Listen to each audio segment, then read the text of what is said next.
Hey everyone, let's get this out of the way. I'm not David C. Anderson. I'm the producer that says mean things behind the cameras. And we're not in the studio, we're in my garage. It's a mess, and I live on a busy road, so we're gonna hear some traffic.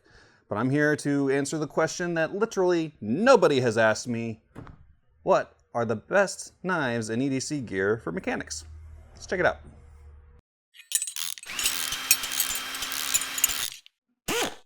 Couple of caveats. I'm not actually a mechanic, I just play one on the weekends. I mean, these aren't even real coveralls. I just bought this because it's funny. So, you know, take what I've got to say with a grain of salt. I've also not suggesting that any of these are one-tool solutions for everything. I mean, this Leatherman Skeletool isn't exactly going to do the same job that a torque wrench will. So there's that. I did consult with some actual mechanics, and some actually told me they would prefer to have nothing on them.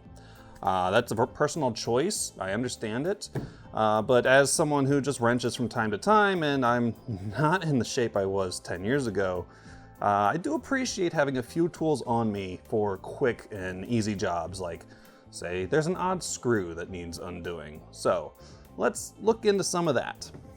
Now, a lot of toolboxes are going to see something like this, a disposable utility blade, replaceable blades, kind of the snap-off kind, but maybe there's just an actual larger sized one that uses the standard utility style blades. Now, you'll see this kind of knife just about everywhere for a very good reason. They're cheap, they work, they're easy to use. I mean, it's not exactly a brain buster there. But within that vein, maybe you want to elevate yourself a little bit on that front. Good example here is the Gerber Prybrid. This is the large one, still in the box, but here's some footage from last year when we actually did a video on the best-selling knives of 2020. It's coming about 24 bucks, and again you can see there's that utility style blade. It is replaceable and it is a standard utility shape. And if I retract the blade here, there's a little section here. It might be difficult to see because of the lighting. After all, I am working by myself here. There is a little section here for cutting the insulation of wires. And from there, you can then reach around the other end and use this nail puller as a wire stripper. And that's not going to compare to an actual set of wire strippers, especially if you're, say, installing a radio. But if you find that one odd wire that needs repairing, not a bad thing to have in your pocket. So looking at the back, we got a pry bar integrated with this nail puller and wire stripper section and a bottle opener in close proximity. We've also got a mini version of the Prybrid available that uses a number 11 hobby blade like you might find on an X-Acto knife. Probably a little more pocket friendly, that one. Now, maybe that disposable blade lifestyle isn't for you. Maybe you're cutting into something a little tougher, or maybe it's as simple as your dog likes to go through the trash. You don't want them biting on one of those. Well, next in my little truck bed of tricks is the cold steel Tuff Lite. These are nice and affordable, about 33 bucks, and there's a mini version available for a few bucks less.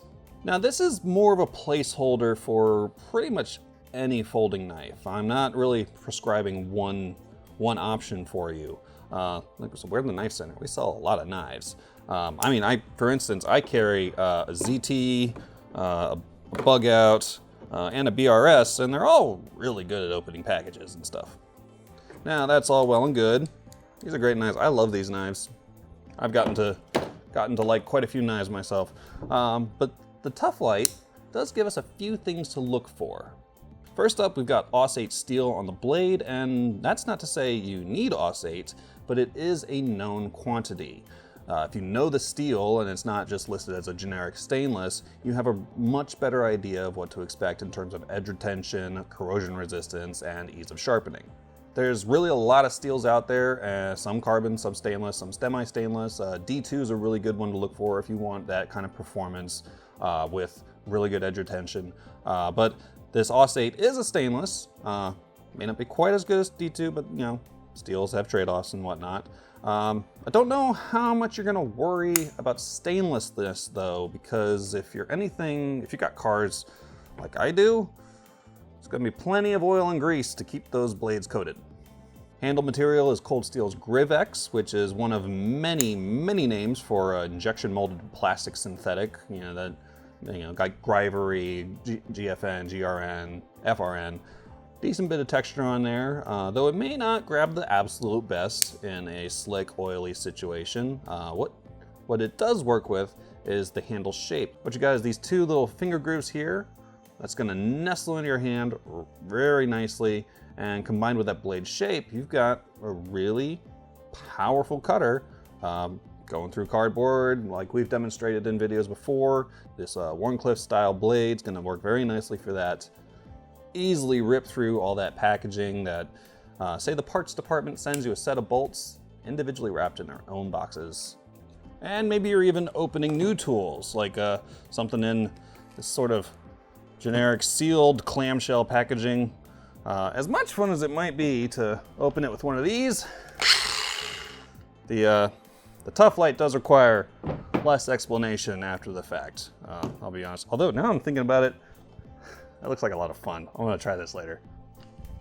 And speaking of dirt and grime as we were earlier, another thing to look for is washers in the pivot. Now, ball bearings in the pivot are a lot of fun. You know, they make it real easy to flip, like say for instance, my ZT. That's very satisfying. But bearings can get gummed up with that kind of oily, sandy road dust kind of mixture that you get when, especially on the torque strut mounts down low, when somebody has a leaky valve cover gasket.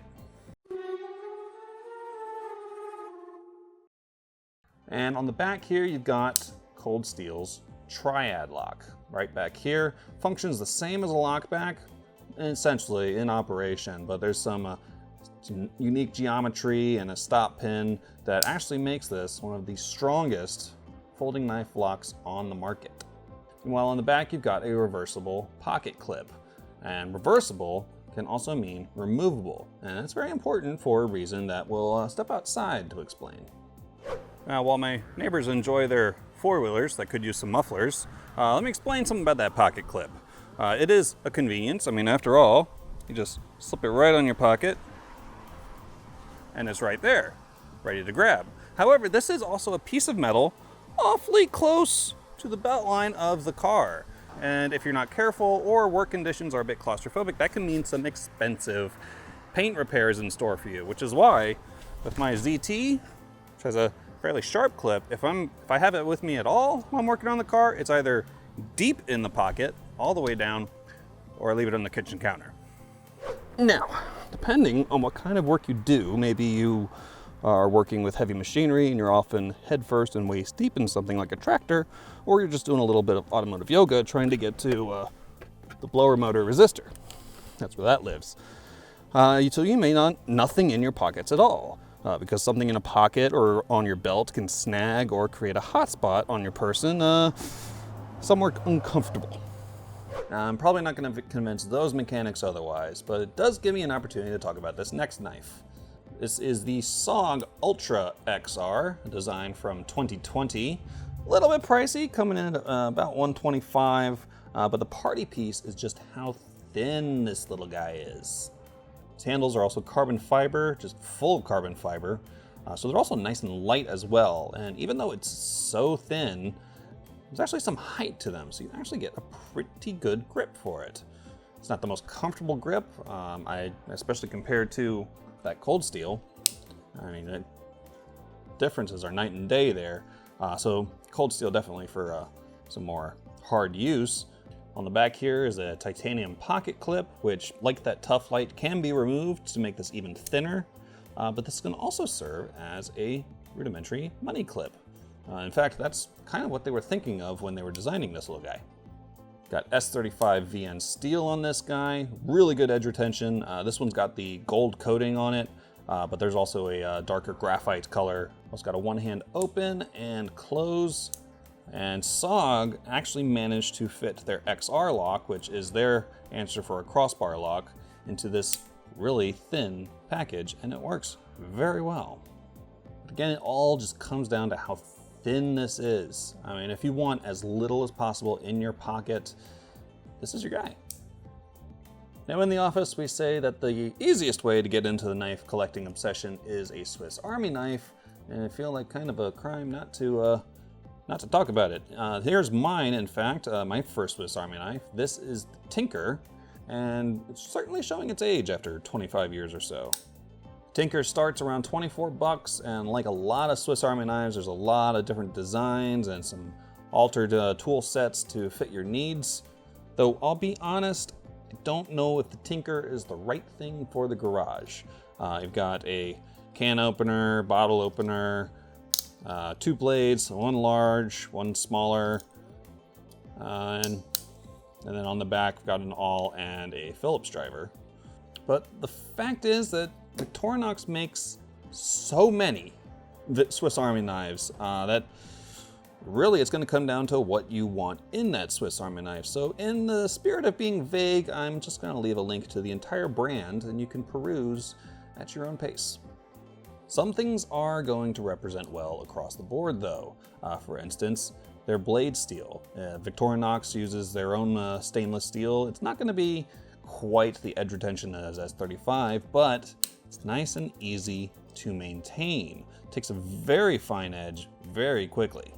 And because Victorinox has been making these for so long, they've pretty much nailed their quality control. I mean, even after 25 years, still snaps very well.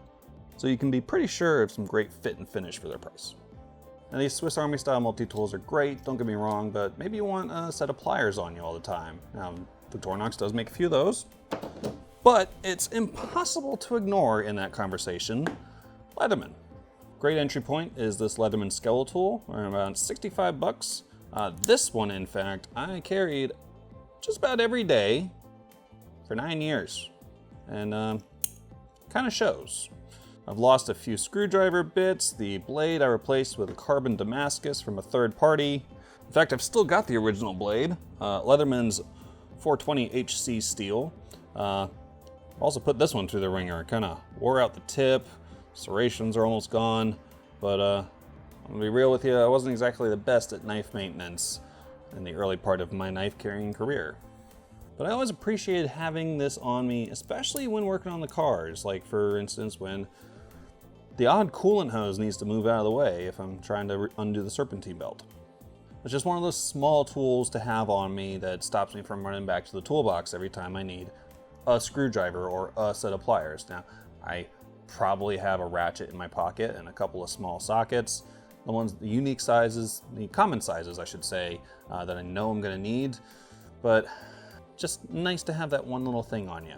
So this Skeletool has served me well for many years. Like I said, I do endorse it as a everyday carry multi-tool, but I figured it's probably time to upgrade. This is the more recently released Free series. I've had my eyes on this for a while, mostly because everything on here is one hand openable, including the pliers. I did cheat a little bit there because I'm trying to keep things in frame, but here, it's a little bit of butterfly action. It may not seem like a big deal, but in low light scenarios, you may be holding a flashlight and you just need, say, a Phillips driver. There it is. Just one of those little conveniences. Makes it easier on your psyche, especially as things are getting late, you're hungry, and the transmission's not going anywhere. On this particular Free, you've got Leatherman's 420 HC blade again. You've also got, opposite that, a serrated Leatherman saw, set of scissors, and then in between, again, one hand openable. All you do is push on the edge here and it'll all pop up. From there you can then fan them out and see we've got a can opener, an awl, little ruler, and all these three have a small flathead. Opposite that, larger flathead, sort of pry bar, and the Phillips driver, and again those pliers. So these come in about 140, pretty much double the Skeletool, not gonna lie to you, but there's quite a few more tools going on. And if you don't need all of them, Leatherman does have some smaller models, a smaller set of pliers called the P2, as well as more Swiss Army style multi-tools without the pliers, but still that one hand opening for all the tools and that nice blade steel. Free does come with this nice gray sheath, And again, nice little snap closure, but again, it's a metal snap. A bit like on my ZT, that's a piece of metal protruding out from you that could scratch some paint. So, to remedy that, Leatherman does offer a fully nylon sheath with Velcro closure. This will also fit the Free quite well. Closes up with Velcro, and I'll grant you, Velcro's not gonna last forever. In fact, I've got here the sheath that first came with my my Skeletool, and that Velcro is all entirely gone. So that's something to consider. Not a huge detail. These are about 15 bucks. So 15 bucks every couple of years when they do run out, it's gonna be a lot more affordable than fixing paint. Now, another way to get that one-hand opening is with the Gerber Center-Drive. Not as many one-hand tool options, I'll grant you, but we do get a set of spring-loaded pliers. And this can actually reduce fatigue, especially if you're trying to undo or tighten up a small bolt and you don't have the advantage of a ratchet. Also on the outside, you've got this fairly long 3¼ inch blade, a little bit longer than that Leatherman. And opposite that, on this long arm, you've got a magnetic 1/4 inch bit driver. So these start about 95 bucks. This particular one is 105 because it will come with a nylon and Velcro sheath, much like we saw with that Leatherman. That Leatherman sheath does sell separately. The Free comes with that gray sheath. This does come with some extra loops on the back, so you could even carry this horizontally if you like. And hidden in the front, or at least you can store it there, are a bunch of other bit drivers. A couple extra Phillips, some flatheads, a box, hex, and Torx. Now, if this isn't the set that you need, remember I said these are standard 1/4 inch bit. They're not proprietary in any way that I can tell, at least. So you can build your own set, especially if you need more frequent access to some of these funky looking guys. Now, all these may be looking good to you, and I'm sure they'll look even good once they've got a little bit of grime on them, you know, a bit like I do. I look better with some grime. It makes it look like I've actually been working. But you may not want that inside the cabin, especially if you've got a nice interior. Unfortunately, this is the nicest interior I've got, so we're gonna have to use our imagination. I mean, that just pops out, and the less said about that bezel, the better. But it does illustrate my point, because up here, above my instrument panel, are a couple of Torx heads. And yes, I could run out to the toolbox again and grab a Torx driver, but maybe you have a set of tools for the interior. Maybe some of the smaller drivers, a couple of trim piece pry bars. My father and my grandfather actually had wooden cases that they'd put together with some clasps and everything, held their drivers perfectly. But well, no offense to their craftsmanship and creativity, but there's just something about leather. This is about 45 bucks. This is the Joe Woo hex bit driver from CRKT. And when we roll this leather case open, we find some bits on the inside. And in the center is a nicely built brass driver. At the top here is a spinner with some ball bearings. Makes it very easy to just kind of palm it and rotate that way. Once again, we get magnetic retention on these standard 1/4 inch size bits. And the kicker here is we actually get WEHA bits. These are very nicely manufactured bits. Should last you a good long time. And being a 1/4 inch, they'll mix in well with the rest of your bit driver sets. Although if I'm being realistic, this probably wouldn't mix and mingle with the rest of my bit driver set, especially the ones I use in an engine bay. But for 45 bucks, the brass driver in here, the leather, and those high quality bits, I really wasn't expecting that for this kind of price point. Now, enough about tools, because even the right tool won't do you much good if you can't see what you're working on. There's lots of ways to deal with that. For instance, my truck has a small light on the underside. Almost as if they expected me to be broken down somewhere. Now, what I could do is grab a shop light. There's lots of examples. Some of them have magnets. Fit right up there, and my workspace is illuminated. But this is kind of big. And yes, it does the job, but it's not really in the spirit of this exercise. So we're gonna need something that'll fit in a pocket. So in the spirit of pocket tools and pocket EDCs and very pocketable things and how many times I can say the word pocket, I'm going to show off this little Olight. This is the Baton 3, it's a rechargeable LED flashlight. Now KnifeCenter stocks a lot of flashlights, tactical, keychain, what have you, more duty flashlights. I think this guy though fits in with our theme because the base here, which is where you attach the charger, is actually magnetic.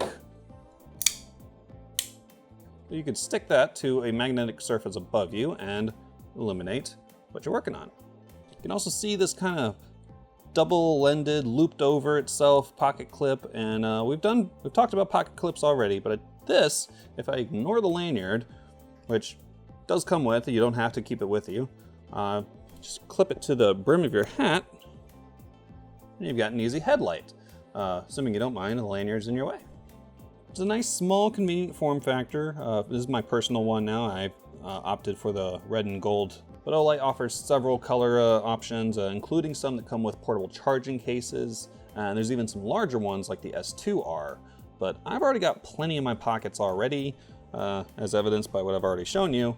So I went with this guy. Several light settings. We got low, medium, and high. Cycles through there. There's also a strobe option, but at its peak, this will output 1200 lumens, which is one thing to say. It's quite another to demonstrate, which we will do later. Okay, so this isn't a light output most of us are familiar with. These are standard halogen headlight bulbs on your average vehicle. So as a point of comparison, this is one of my lights. It's an LED Fresnel, and it's designed to approximate 1,000 watts. So that 100 watt light bulb in your house, 10 of those. Well, this little guy, you can't even see in this shot, has what's called turbo mode. And 1200 lumens, after you click this button twice, looks like that. Good signal ships with this. So I really think this pocket clip solution that Olight's come up with is nice and unique, very usable, but one, not everyone wears hats, and two, sometimes you do need both hands still to see what you're looking at, so we're going to explore these guys. This is from EZRED. This is the Anywhere neck light. This particular one is the NK10. It runs about 20 bucks, runs on standard AA battery for each light, 200 lumens total. There's also a rechargeable one, runs about 45 bucks, and that'll output 300 lumens total, and the operation isn't exactly rocket surgery here. Turn it on, you can angle them one up or down. Not a lot to think about. So that's all I got to show you today. Remember though, I'm not really a mechanic. I'm just a guy in coveralls that I bought on the internet. So if there's any actual mechanics out there or more hardcore project car enthusiasts, sound off in the comments below what you like to carry. And if you want to get your hands on anything that I've shown today, I'll leave links in the description below to take you over to KnifeCenter.com. And while you're there, don't forget to sign up for our Knife Rewards program so you can earn some free money to spend on your next knife when you buy one today. I am KnifeCenter's video producer signing off, about to use the most important tool in my tool chest, bottle opener.